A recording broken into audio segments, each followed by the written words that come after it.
you all doing? Yeah, I know I need to go to the barbershop. Yeah, I need to line my beard up and shit like that. Got a dentist appointment and shit when I get home.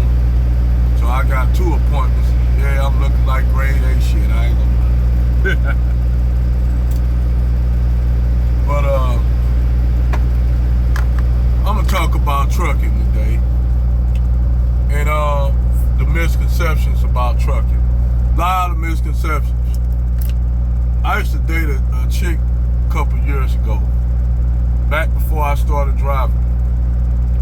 And she told me, I said I was going to CDL school because, you know, I worked for Chrysler. And Chrysler shut down, you know, back in the early 2000s, the Daimler Chrysler plant. And it was down in Fenton, Missouri, right outside St. Louis.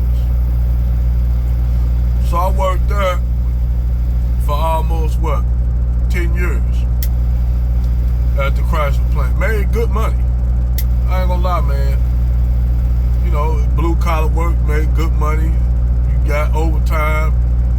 You got, like, at Chrysler, say, like, you got any vehicle you want to buy that's a Chrysler product. You got they gave you a voucher where you get half off your vehicle. So say like if it's a $20,000 vehicle, you know, at the time the Dodge 2400 came out, so they gave me a voucher to get me a Dodge Ram pickup. But anyway, that shut down. So I work in a few jobs here and there, you know, hustling on the side. Not illegal hustling, but, you know, hustling on the side. You know, I got like a little couple skills, like do drywalling, do a little plumbing, do a little electrical work, shit like that. Little construction shit. You know, I did that on the side for a while, you know, to make money. You know, including I worked my job, you know, I had, you know, it was just me at the time. I just got a divorce from my wife because, you know, I had went through cancer and shit, had cancer, but beat that. So for a while, you know, I ain't have, you know, I mean, this before all the cancer, but I was, you know, going to trucking school at the time. So in order for me to finish trucking school, I had to drop the job at the time that I was working at that was paying me what? At the time it was paying me a fraction of what I made at Chrysler. I was making like what? $12 an hour, dead end ass job and shit like that. Really dead end. So I stopped that. Started, you know, a little hustling on the side and shit like that. So I started going to truck driving school, you know, and I got my CDL. First company I went with out the gate was this company called PTL out of Murray, Kentucky. And what they did, when you get out of school, they don't put you with a trainer, they put you with another truck or another driver that's coming out of school with you. So we call that's what we call Dumber and Dumber. I don't know if they still do that right now, but what they do, they put you with another student driver. Both of you all fresh out of school. Who's calling me? Video. Anyway, sorry y'all. But anyway, they put you with another student driver. You dig? And it's called, you driving, you know, 2 students, it's called Dumber and Dumber. So basically they turned 2 people fresh out of truck driving school. I don't know if they still do that shit today, but they put you out with another driver, you know, and you all, you know, team drive. And that shit was crazy because they said they will never send us to New York City Well, our first run, we went to New York City right out the gate. So that shit was crazy. That was a crazy experience. You know, driving in New York City and in the Bronx. That shit was crazy. But that's the first company I started with. So I stayed with them for a year, and I drove for FFE. Drove for FFE for 2 years. Then I drove for several other companies. Some of them was real fucked up ass companies that I wouldn't advise no one to go drive at. But I'm gonna move it up a little bit more. And when I first started in the trucking game, I started off making what? 17 cents a mile. Now 17 cents a mile back in the early 2000s, that was the equivalent of making what, like 45 cents a mile. So I'd bring home damn near what, $600 to $700 a week. That's if you don't take, that you have per diem and shit take off, but company drive, you don't really have to have per diem taken out. So I would bring home, at least after taxes, $700 a week. Now, back then, that was okay money. Now that ain't shit, man. That's not shit to bring home every week. $1,700, man. You got shit. Your utilities damn near for $600 to $700 by itself. If you add in your gas, electric, yada yada yada, all that shit. So, you start off in levels of this trucking game. You ain't gonna come out making like a shitload of money right off the gate, you dig? Ain't nothing like that. You gotta crawl before you walk, and you gotta walk before you fly. You dig? That's almost an industry. I don't give a damn what nobody tell you. But I started off making what? Right out the gate, 35,000, from 35 to 45,000 K a year, to 55K a year, to 65K a year, on up to now. I bring home 100, damn near.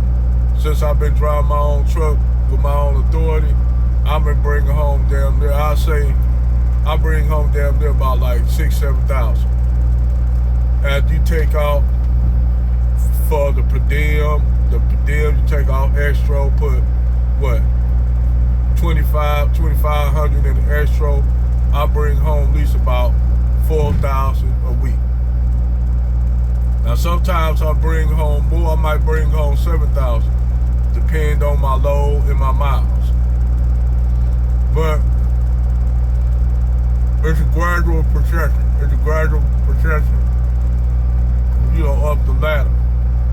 And I had a sister laughed at me when I said that I was at the time dating. And I had the sister that I was dating gonna tell me that, y'all truckers don't really make no money, and she was into all kind of shit. Now keep in mind, this chick is a social worker. And she pretty much knocked my job because it was a blue collar job. So just on the rip of that, I stopped fucking with her. I just left her alone. I ain't called her. Stopped fucking with her, period. Cut her ass off like karate. So this is a notion that, as a trucker, you don't make no money. And I understand, because you look at some of these truckers out here, they look all, some of them look musty and dirty and shit like that, but don't get that twisted. Don't get that shit twisted, because you see some of these truckers all fat, teeth hanging out there, no teeth and shit in their mouth. Don't get that shit twisted. Them dudes got a shitload. Them dudes make guap. Them dudes damn near making 3 or 4K a year. And depending on what they haul, if you hauling like I haul refrigerator loads. So, I bring home The downside to doing refrigerated loads is during the season when you have peak season, when it comes to produce, frozen meat and shit like that. I haul both frozen meat, produce, dairy. I run pretty much all the food products. So when you making money like that, food, and you rolling reefer, mostly frozen food, it's high. Mostly all these loads are high value. So you're gonna make a shitload of money. I did tanker. I pulled double for ABF. Did all this shit. Flatbed, TMC. Did that shit. Ran tanker. Did that didn't like that. Didn't like tanker. Definitely didn't like tanker. And didn't like flatbed. Would never do that shit again. But I don't knock people that do it. It's a sister now, Coco. She run a boat tank. And her ass gotta hit that damn bottom of that tank with that sludge hammer. This is sister. You know, she gotta fucking hit the bottom of that goddamn tank with a fucking sludge hammer. Arms getting like Tina Turner's and shit. But don't get it twisted. There's a lot of money in this game. You know, it's a lot of money in trucking. Don't judge a book by its cover. And see, the thing is, you can grow. I right now at 25K during the Trump administration, I made more than that up under Trump. Comparably now, due to it was even before COVID. This was like pre-COVID. I was making damn near $3,500 a week, bringing damn near $6,000 home.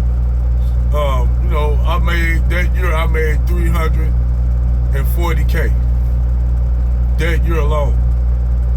And then we ain't gonna even talk about doing the quarantine. Oh man,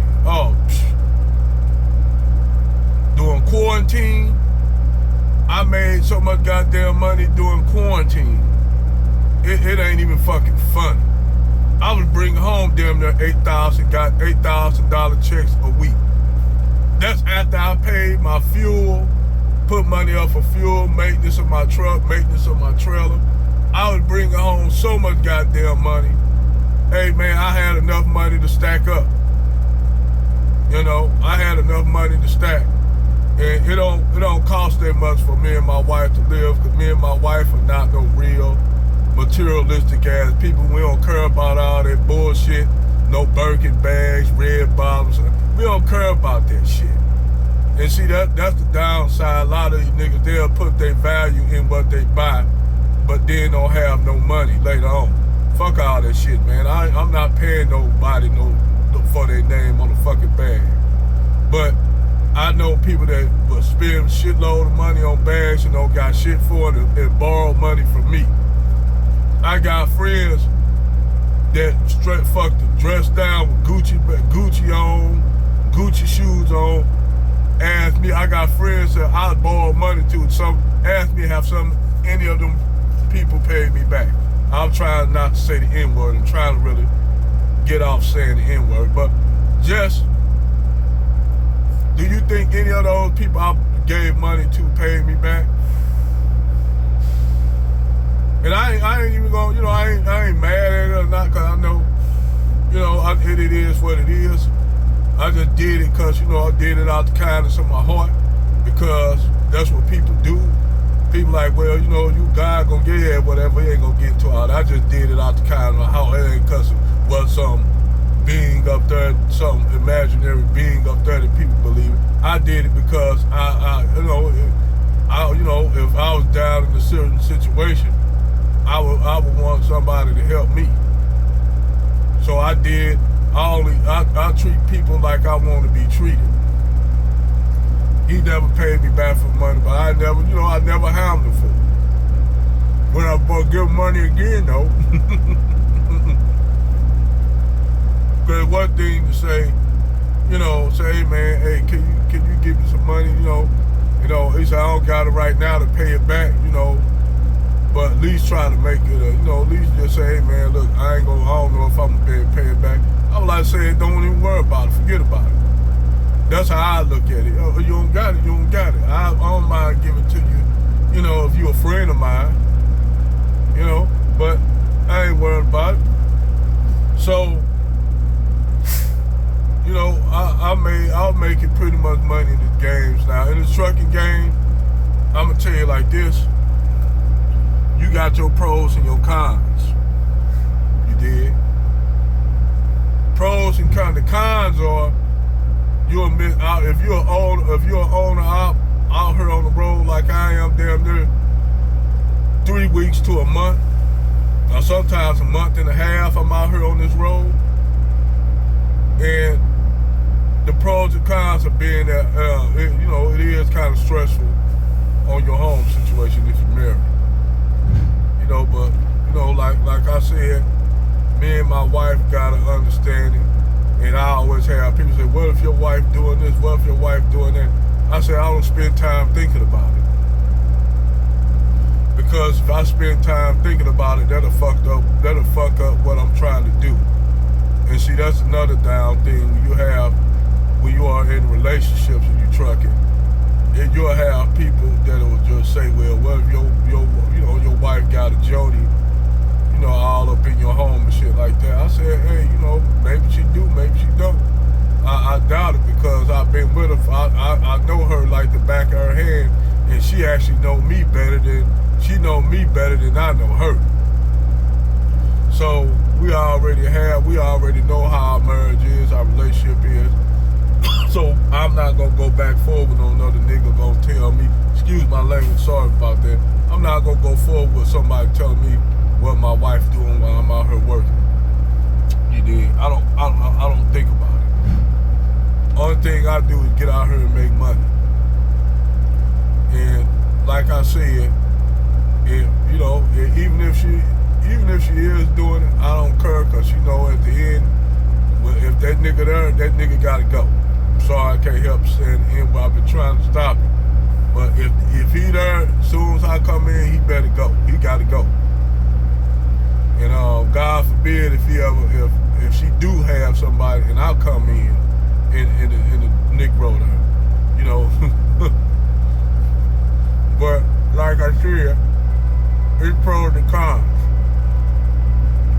I miss a lot of holidays. I'm gonna miss Christmas, even though I don't celebrate that shit anyway. Fuck it, never celebrate that shit anyhow. You know, but you know, I'm gonna be home for New Year's. Missed several graduations, missed a wedding that I was supposed to be in. I was gonna be a best man, couldn't do that because I was out here. You know, it's a lot of things, it's a lot of shit that come with this lifestyle. This is not just a job, people, it's a fucking lifestyle change. I mean, it's a lifestyle change. You pretty much living majority of your life, a quarter of your life in a truck. And when I first started out, I lived in the goddamn truck. I lived out my truck. Took me a shower, got me a hotel room, took me a shower at the truck stop. Got all kind of shit in my truck. Had microwave and electrical frying pans, griddles, barbecue pit back here. I got all kind of shit back here. Got a refrigerator in my truck. Got a little deep freezer in my truck in the back. Got a little deep freezer there that I keep all my, you know, frozen meat and shit. So it's a lot of shit that I keep on the road with me. You know, got some fucking you know, a lot of shit in this truck to make my life easy and streamlined out here while I'm out here on the road. But yes, there's a lot of pros and cons to this game. But if you keep yourself focused, and any man and woman out here, because there's a lot of women out here that driving as well. And it used to be a lot of women, but now it's starting to be a lot of women out here driving. A lot of women that coming from all walks of life and shit. So, like me, I'm making what doctors make. I I'm making my money being an owner. I'm making what doctors make a year. So when somebody try to diminish what I do as my job, I laugh at them. Because they ain't never done trucking, they don't know shit about trucking, they don't know about how much we get paid. Until those people go and do research on how much the average trucker get paid. And if you own several trucks, like now I'm trying to buy a second truck. You own several trucks. I know right now, I got friends right now that own several trucks that's making millions of dollars. Making millions, broken their own loads, got their own trailers, making millions of dollars. No shit. So, anybody try to look down on me, because what I do, I actually laugh at their ass, because they don't know there's a lot of money in this game. This ain't no bullshit ass game. There's a lot of money in this trucking gig. You know, it's money to be made out here. And I tell you what, I advise anybody, any brother or sister that's on here, whether they be on YouTube or Twitter, if you ain't doing shit else at home, you ain't doing shit else but taking pictures, taking butt-ass naked pictures on the gram and shit like that, and that's all you doing, or you a nigga that's up here selling dime bag to dime bag, think you ballin', hey, consider getting your CDLs and becoming a truck driver. If you smoke weed, you may have to clean yourself out and shit, you know, clean your system out, you know, make sure you don't got, you know, no violations on your driver's license. But I tell for every brother and sister out here on YouTube and Twitter space, hey, try trucking. I guarantee you, you'll make your money out here. You'll make your money. This is a public announcement. Over and out.